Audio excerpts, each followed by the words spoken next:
करे? पत्थर अगर डूब जावे तो सीमेंट का करे? हमसे तुमसे अगर मोहब्बत हो जाए तो गवर्नमेंट का रोटिया के बोल बापू जिद कोले बड़ा लेबे खाती चुमा तू उम्मीद कोले बड़ा का मेरे हीरो बना कर रोटिया के बोल बापू जिद कोले बड़ा लेबे खाती चुमा तू उम्मीद कोले बड़ा काहे धोरे के बहावा ताड़ा पानी तारा पानी गोरी जतना कमाल हो जवानी में का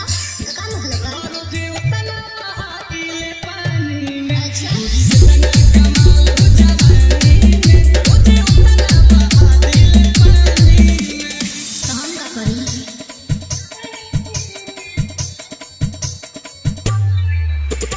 DJ संदीप राजनिकी तमकुही राज कुशीनगर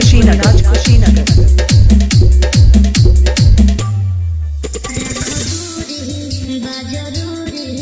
कुछ सटला से होए न फायदा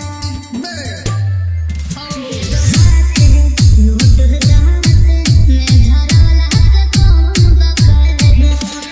लागी जाई तो भाग तोर जागी जाई जेलू के छूट बदहिया कितनी लागी जाई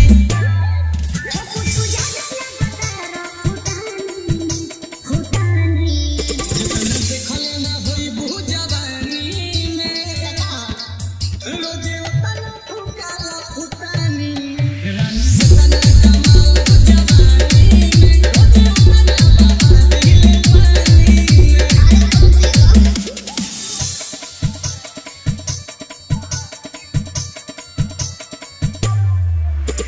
DJ संदीप राजनिकी तमकुही राज कुशीनगर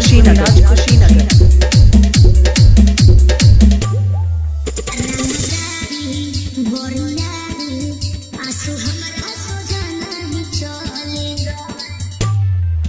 जाने के तो नहीं बहानी देखल हम तोहरा नियम बाबू बोल के सोहनी को झटका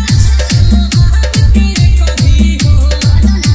इशारा नील कमल के बुझानी समतोला ये खूबी होला खून खानदानी जतना कमाल जवानी में बोला उतना रोजे बहा दिले पानी अरे जा मिक्सिंग के लिए संपर्क करें मोबाइल नंबर 95 010 51 335।